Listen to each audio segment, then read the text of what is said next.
She has not eaten in 3 days, your grace, and she has not spoken a word in 11 weeks, and if you will forgive me, I do not think there is a nanny in England who can help her now.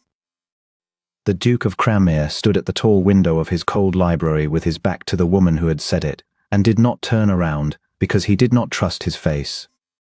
Edmund Ravensworth, 5th Duke of Cranmere, had buried his wife 11 weeks before, on a day of driving rain, and had come home from the churchyard to a house that had never been silent in 9 years of marriage, and was silent now in a way that seemed to have got into the very stone. His wife Marianne had been the warmth of the place. She had filled its rooms with music and quarrels and laughter and the small ceaseless traffic of a household that is loved, and when she died suddenly, cruelly, of a fever that took her in 4 days, the warmth had gone out of Cranmere Court, as though someone had opened every window in December. Edmund had felt it go. He had stood in the doorway of her room after they carried her away and felt the cold come into him and settle, and it had not left him since.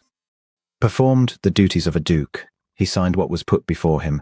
He ate when food was set down and slept when the night grew too long to sit up in. And he did not go, if he could help it, to the west wing, where his daughter was, because he could not bear it, because Alice had Marianne's exact grey eyes, and to look into them was to be asked a question he had no answer to, and to fail her all over again. That was the shameful truth of it, and Edmund knew it for shameful, and could not mend it. His wife was dead, and his small daughter had stopped eating and stopped speaking, and he, her father, the one soul left in the world who was hers, could not make himself sit in a room with her, 'cause her grief was a mirror and he could not look into it without shattering. So he hired nannies. He was on the 4th. And now the 4th stood in his library twisting her hands and telling him, gently, that she was giving notice, that the child would not come to her, would not eat for her, would not so much as look at her, and that in her professional opinion no one could reach Lady Alice at all. You may go, Edmund said, to the window.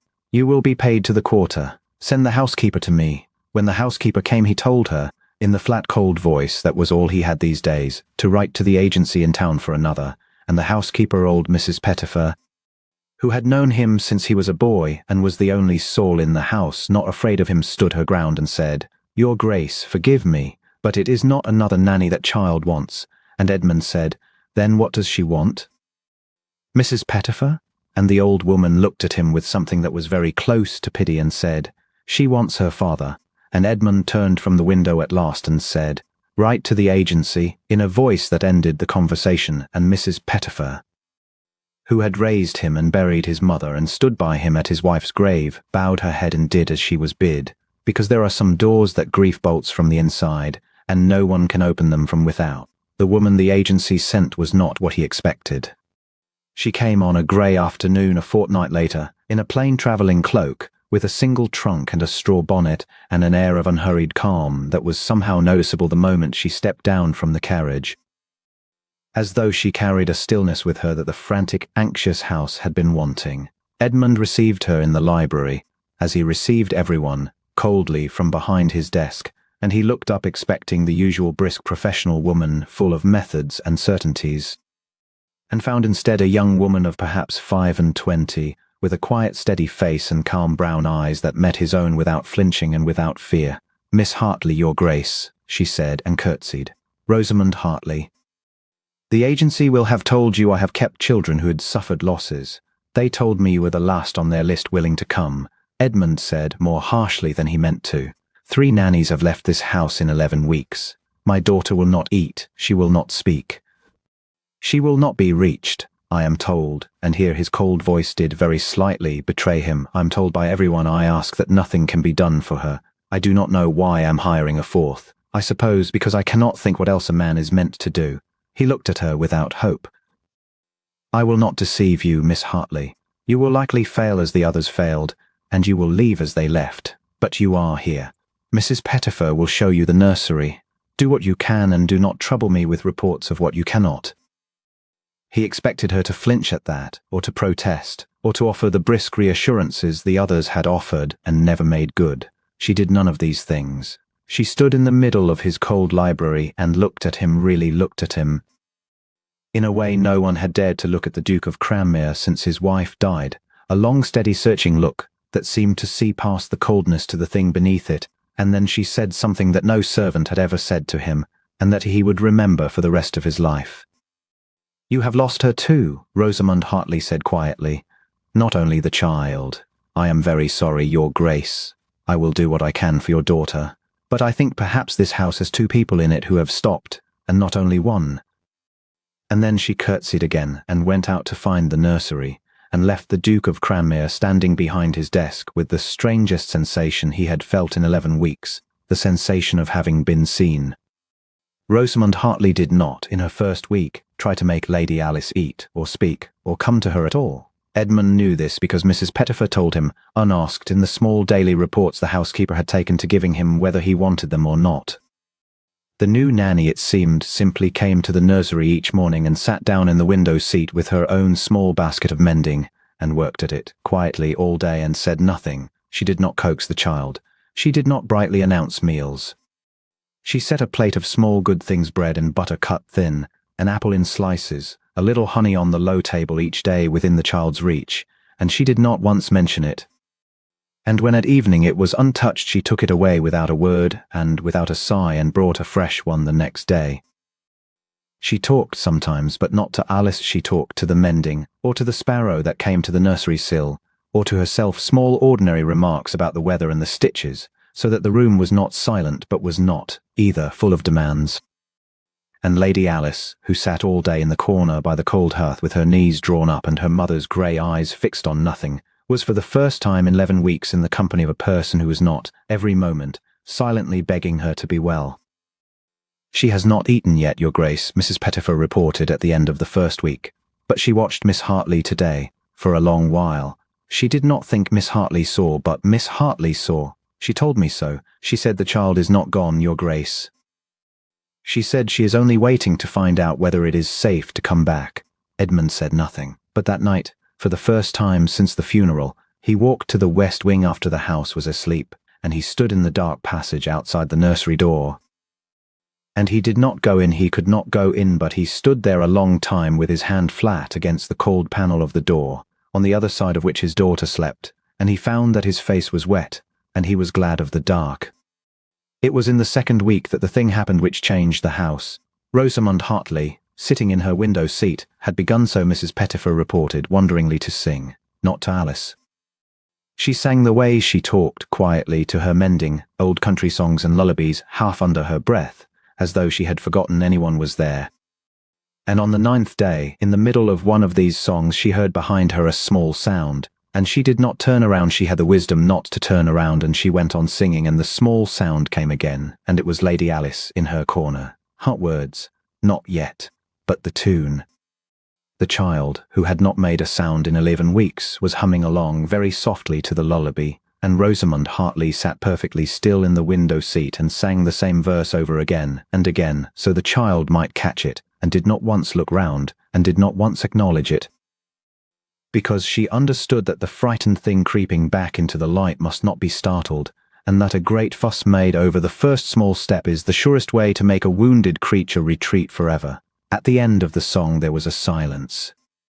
And then a small voice, cracked and rusty from 11 weeks of disuse, said, "My mother used to sing that one." Rosamund Hartley, still not turning round, said gently to her mending, "Did she? Then she had very good taste in songs, for it is the best one I know." "Would she sing it at night, or in the day?" "At night," said Lady Alice, "when I couldn't sleep." "Then I shall sing it at night too," said Rosamund, "for anyone who can't sleep, and in the day I shall sing the sillier ones.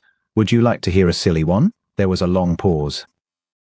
And then the small rusty voice says, that evening, for the first time in 11 weeks, the plate on the low table came back to the kitchen empty of a slice of apple and a corner of bread and butter, not much, but something. The first food the child had taken willingly since her mother died, and Mrs. Pettifer carried the news to the library herself, weeping openly, and the Duke of Cranmere put down his pen and covered his face with his hand and did not speak for a long time, and when he did speak all he said was, "Send Miss Hartley to me." Rosamund came, still with a thread of grey wool caught on her sleeve, and stood before his desk, and Edmund looked at her and found that the cold flat voice he had used for 11 weeks would not come. "You made her eat," he said, "and speak. In a fortnight. When I was told it could not be done, I made her nothing, Your Grace," Rosamund said. She did it herself. I only sat where she could see me and made it safe for her to come back. Grief is not an illness to be cured, Your Grace. It is a country a person has gone into, and you cannot drag them out of it. You can only go and sit at the border, quietly, where they can see you, and wait, and let them come to you in their own time, knowing you will be there when they do. She hesitated. She spoke of her mother today. She said her mother used to sing to her at night. I think, Your Grace, that the greatest kindness anyone could do her now is to let her speak of her mother often and out loud, and to speak of her too, for the worst of it, for a child, is not the loss. The worst of it is the silence that falls after, when everyone stops saying the name, and the child begins to fear she is the only one who remembers, and that if she speaks she will be a trouble. She looked at him steadily. No one in this house says her mother's name, Your Grace. I have noticed it. Alice has noticed it too. Edmund sat very still. I cannot, he said, and the words came out of him before he could stop them, low and raw. I cannot say her name. Do you understand? I have tried. It will not come. If I say it aloud, I do not know what will happen to me, and I am a duke, and there is a whole estate that depends upon my not. He stopped. His hand had closed hard on the edge of the desk. I cannot. Rosamund Hartley looked at him for a long moment, and there was no reproach in her face, only that quiet, steady seeing that had unsettled him from the first hour. Then you and your daughter, she said softly, are in the very same country, Your Grace, and neither of you knows the other is there. Perhaps you might come to the nursery, not to do anything, not to say anything, only to sit as I sit where she can see you. You need not speak, you need only be there. I think it would matter to her more than you know. And I think, forgive me, I think it might matter to you. That night Edmund did not sleep. He sat in his cold study with a single candle and turned the nanny's words over and over. You and your daughter are in the very same country, and neither of you knows the other is there, and he understood, with the particular clarity that comes at 3 in the morning, that she was entirely right, and that he had known she was right the moment she said it, and that he had spent 11 weeks constructing an elaborate architecture of duty, an estate business and ducal necessity for the sole purpose of never having to know it. He had told himself he stayed away from the nursery because his grief might frighten the child. The truth, which the candlelight would not let him escape, was smaller and worse. He stayed away because the child's grief might reach his, and he had walled his up so carefully, brick by brick, that he was terrified of what would happen if a single brick came loose. He thought too, and could not help it, about the woman herself. He had hired a great many servants in his life and never once been unsettled by one, and he was unsettled by Rosamund Hartley, though she had done nothing to unsettle him, had, if anything, been the most restful presence to enter his house since Marianne died. It was that very restfulness that unsettled him. She moved through the frantic, grieving house like still water, and where the other nannies had brought their anxiety and their methods and their bright, hopeless cheer, she brought only a great, quiet attention, as though she had all the time in the world and no fear of the dark at all. He wondered where a young woman came by such a stillness. It was not the stillness of someone to whom nothing had ever happened. He had seen enough grief now to know the difference.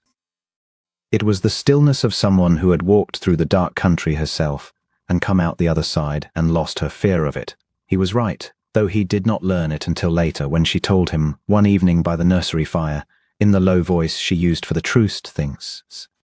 She had lost a mother young, and then, older, a small brother she had all but raised, to the same sort of fever that had taken Marianne, had sat with boy through his last night, and held him, and had learned in the raw months after exactly how a house falls silent around a grief, how the well-meaning stop saying the name, how the mourner comes to feel she is the last keeper of a memory the whole world would rather set down. She had learned it in her own flesh, and out of that learning she had made her whole life's work.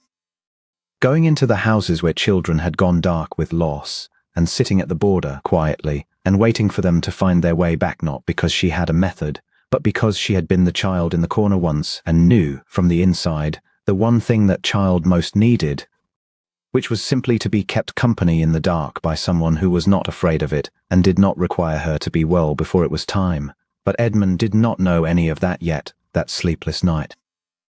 He knew only that a servant had looked at him and seen him, and that had cracked something, and that he was afraid of the crack and drawn to it in equal measure. And in the grey of the morning he rose and shaved and dressed and walked to the west wing, and this time, When he reached the nursery door and put his hand on the cold panel, he did not turn away. He stood there a long moment. And then he opened the door a few inches, only a few, and not go in, but stood in the gap and looked. Rosamund saw him. He knew she saw him, though she gave no sign of it, only went on with the small song she was singing to her mending. And Alice, in her corner, saw him too, looked up, and saw her father standing in the doorway, and did not smile and did not speak, but did not look away either, and after a moment went back to the wooden animals she had begun, in the last day or two, to line up along the hearth. It was not a reconciliation. It was nothing anyone watching would have called an event. But Edmund stood in the doorway of the nursery for the space of one whole song, in the company of his daughter, and did not run. And when he finally withdrew and closed the door, he stood in the passage with his hand against his own chest, as though to feel whether the thing behind his ribs still worked, and found, to his terror and his relief, that it did. He came the next morning too, and stood a little longer. And the morning after that, he came and did not stand in the doorway, but crossed to the far window and sat down in a chair there, at a careful distance, and took out an estate paper he had no real intention of reading, and simply sat, as Rosamund sat. Being a quiet presence in the room where his daughter played, Alice watched him sidelong the whole first hour and said nothing. But the second hour, she carried one of her wooden animals, a small carved horse, worn smooth, that had been a gift from her mother, across the nursery floor, and set it down on the arm of her father's chair, without a word, and went back to her place. And Edmund Ravensworth looked at the little wooden horse his dead wife had given his living daughter, sitting on the arm of his chair, and understood that he had been handed something, and that it was the most important thing anyone had handed him in 11 weeks. And he picked it up very carefully and held it in his palm and said, in a low, unsteady voice across the room, "Thank you, Alice. It is a very fine horse." And Alice, not looking up from her animals, said, "Mama gave it to me," and Edmund said, "I know. I was there. She chose it because you loved the grey pony at the home farm, and this one is grey too." And Alice went very still, and then she said, "Tell me about that. About when Mama chose it." And so, haltingly, with Rosamund singing softly in the window seat to give them cover, the Duke of Cranmere began, for the first time, to tell his daughter about her mother, and the telling did not destroy him, as he had feared it would for 11 weeks. It warmed him. It warmed them both. So it went on, those first careful days, the Duke coming each morning to sit at his distance while the child crept a little nearer to him, one small offering at a time, a wooden animal, a question about her mother, a shy glance held a moment longer than the last. And then one afternoon, coming to the nursery door, Edmund heard through it a sound that stopped him where he stood, his daughter laughing. It was a small laugh, half forgotten and rusty as her voice had been, but it was unmistakably a laugh, and it undid him where all the grave silence had not, because he had thought never to hear it again in this life. He stood in the passage and listened to his daughter laughing at something the new Nanny had said, and he found his hand on the latch, and he opened the door and went in, not to sit at his distance this time, but all the way in, before his fear could stop him. The nursery was warm. Rosamund kept a good fire, he saw, where the other nannies had let it burn low and full of the low gold light of a winter afternoon, and there in the window seat sat Miss Hartley with a length of red wool wound between her raised hands, and there on the floor before her, on her knees, winding the wool into a ball with fierce concentration, was Alice, his Alice, thinner than he remembered, pale, but her mother's grey eyes bright now and fixed on her work, a smear of honey at the corner of her mouth. She looked up when the door opened, and she saw her father standing there, and everything in the room went still. Edmund did not know what he had expected. Fear, perhaps. Reproach. The mirror of grief he had fled from for 11 weeks. What he had not expected was that his small daughter would look at him with her mother's eyes, and go very quiet, and then say, in her small rusty voice, the words that broke the last cold wall in him, "Papa, you went away too," and the whole cold structure of 11 weeks came down in him at once. He crossed the room. He did not decide to. He simply found himself doing it, and he went down on his knees on the nursery floor before his daughter, this Duke, in the low gold firelight, and he took her small honey sticky hand in both of his, and he said, in a voice that broke on the first word and did not recover, "Yes. I went away, and I should not have, and I am so sorry, Alice, I am so sorry. I left you all alone, and I was the one person who should not have," and he could not go on, and to his own astonishment and hers he was weeping openly, the Duke of Cranmere weeping on the floor of the nursery, and his daughter looked at him with her mother's grave grey eyes, and then she climbed into his lap without a word and put her arms around his neck, and he held her, the small warm living weight of her. All that was left to him of the woman he had loved, and he did not let go. Rosamund Hartley set down the red wool very quietly and rose and went to the door to leave them, but Alice's voice stopped her. "Don't go, Miss Hartley," and so she stayed, in the window seat, half turned away to give them what privacy she could. And she was there, a quiet, steady presence at the border of the country they were both climbing out of, when Edmund Ravensworth, holding his daughter, finally said the thing he had not been able to say in 11 weeks. "Your mother," he said into Alice's hair, "used to sit right there, in that window seat, where Miss Hartley sits. She would sit there with her sewing and watch you play, and she said she always said that it was the happiest hour of her whole day." His arms tightened around the child. "Her name was Marianne. Your mother's name was Marianne, and she loved you more than her own life, and we are going to say her name in this house every single day from now on, you and I out loud, as often as we like, so that she is never silent, not ever. Do you hear me? We will not let her go quiet. That is a promise." "Marianne," said Alice, trying the name out, this name that no one had spoken in 11 weeks, and she said it again, and something eased in her small face, some tightness that had been there so long it had begun to look like part of her. "Mama." "Her name was Mama." "Yes," Edmund said, half laughing now through the tears. "To you it was Mama, Marianne to me. Both are right." And Rosamund Hartley, in the window seat, turned her own face to the winter light so they would not see that she too was weeping, and thought that in all her years of sitting quietly at the borders of other people's grief, she had never once seen the exiles come home so completely or so soon, and she gave silent thanks that she had come to this cold house on a grey afternoon when the agency had no one left to send. After that, everything was different and everything was slow, for grief does not end in a single afternoon on a nursery floor, whatever the storybooks pretend. But the direction of things had changed, and a house that has turned back toward the light is a very different place from a house that is still walking into the dark. Edmund came to the nursery every day.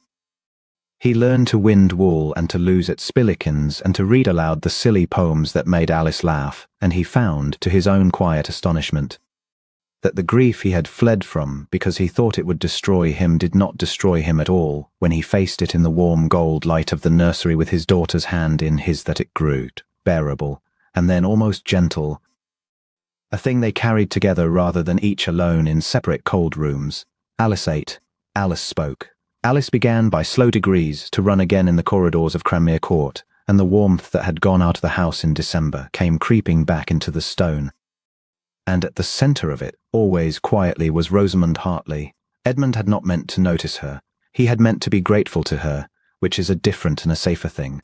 But a man cannot spend an hour of every day in a warm room with a woman of that quiet, steady grace and not, in time, begin to notice her the way she listened, really listened with her whole attention, the way she never flinched from a hard thing but never made it heavier than it was, the way she had, without ever once presuming, without ever stepping an inch beyond her place, reached into the ruin of his family and set the broken thing gently the right way up again. He noticed that the nursery was the only room in the house he wanted to be in. He noticed that when she had a half day and was gone to the village, the hours were longer and drier than they had any right to be. He noticed one evening, watching her teach Alice a clapping game in the firelight, both their faces bright with laughing, that his heart had done something in his chest that he had thought his wife's death had stopped it from ever doing again, and that the thing it had done was not disloyalty to Marianne. He said nothing of it, of course. He was a duke and she was a nanny, and the whole cold weight of the world lay between them, and besides he was a man newly climbed out of the deepest grief of his life and did not trust himself to know his own heart. So he said nothing, and the winter turned toward spring, and Rosamund Hartley went on quietly being the still warm centre of his mended household, and Edmund went on quietly, guiltily, disloyally not disloyally noticing her, and it might have gone on so indefinitely, a duke too proud and too uncertain to speak and a nanny too dutiful and too wise to hope, had it not been for Alice. It was Alice who forced it, as small children so often force the things their elders are too frightened to name. They were in the garden, the three of them, on the first truly warm day of the year, when the snowdrops had given way to the first daffodils, and Alice was running ahead of them down the gravel path in a way that would have been unthinkable 3 months before. And she stopped suddenly and turned around and looked at the two of them walking behind her, and she said, in the clear, unanswerable way of a child who has been thinking for a long time, "Papa, when Mama was here we were 3, and then we were 2, and it was very bad, and now with Miss Hartley we are 3 again, and it is good." She frowned, working it out. "So I think Miss Hartley should stay always and not just until I am grown, because if she goes we will only be 2 again, and I don't want to be 2. There was a silence in the spring garden. Rosamund Hartley had gone quite pink, and had opened her mouth, no doubt to say something gentle and sensible about how nannies did not stay forever and how Alice would grow up and not need her, and Edmund, standing beside her in the daffodil light, heard himself say, before she could get the words out, before his own fear could stop him, "She's right."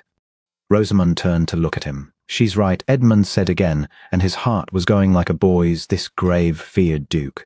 "And I have been a coward these 2 months, saying nothing, because I told myself it was too soon, and improper, and unfair to you, and 100 other true things. When the plain untrue thing underneath was only that I was afraid. I have done with being afraid, Rosamund. I was afraid to grieve, and you taught me to grieve. I was afraid to say my wife's name, and now I say it every day. I am not going to be afraid of this too." He turned to her fully, there on the garden path, with his daughter watching wide-eyed and the daffodils nodding around them. "You came to a cold, ruined house that everyone else had given up on, and you did not try to fix us. And by not trying you fixed us both. You gave me back my daughter, and you gave me back myself, and somewhere in the doing of it, Rosamund Hartley, I have fallen so deeply in love with you that I cannot imagine the rest of my life without you sitting in that window seat where all the warmth of my whole world seems to gather." He drew an unsteady breath. "I know what I am asking. I know the world will say a duke does not marry his daughter's nanny. Let it. I have listened to the world for 11 weeks telling me my child could not be saved, and the world was wrong, and I will not take its counsel again. Marry me. Not for Alice's sake though. Alice, I think, has just told us both what she wants in the plainest terms a person could use. For mine. Because I love you, and because you are the truest and the kindest and the wisest soul I have ever known, and because I do not want, ever again, to be only 2. Rosamund Hartley stood very still in the daffodil light. Her steady brown eyes, that had never once flinched from any hard thing in that whole broken house, were bright now with tears she did not try to hide. "I told you the first day," she said, and her voice was not quite steady, "that this house had 2 people in it who had stopped, and not only one. I did not tell you I did not myself think that in mending the one I would lose my heart entirely to the other." She gave a small, unsteady laugh. "It is the gravest breach of my whole profession, Your Grace, to fall in love with the master of the house. I ought to be dismissed for it. I have been trying to dismiss myself from it for 2 months, and it will not take." She reached out, and she laid her hand against his chest over his heart, which was pounding, and she felt it beating hard and living under her palm, this heart that had so nearly turned to stone, and she looked up at him and said, "Yes, yes, Edmund, I will marry you.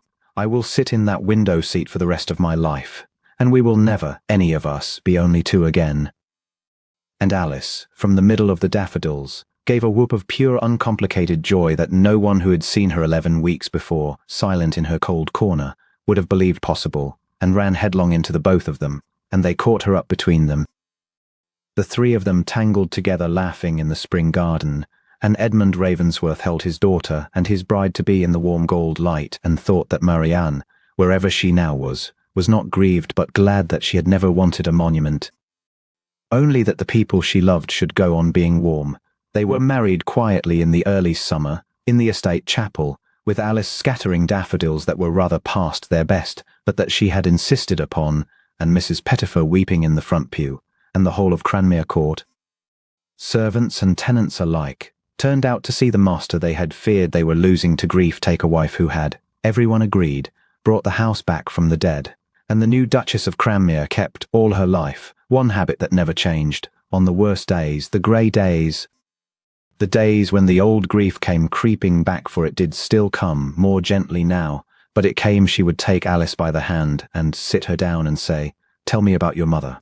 Tell me about Marianne and the child, and then the girl," and then in time the young woman would tell her, and they would say the name aloud together in the warm room, and keep it living, exactly as Edmund had promised on the nursery floor, that no one they loved would ever be allowed to go quiet again. And Edmund Ravensworth, 5th Duke of Cranmere, who had come home from a churchyard to a house of stone and silence, and had stood at his cold window unable to say a name, lived out a long and warm and noisy life, full of music and quarrels and laughter, and the ceaseless traffic of a household that is loved. He never once passed the nursery window seat, to the very end of his days, where a quiet, steady woman with calm brown eyes had sat down with mending on a grey afternoon, and by doing nothing at all but staying had reached first the child and then, through the child, the father, and drawn them both up out of the dark country and home into the light. He never once passed it without stopping and looking and giving thanks.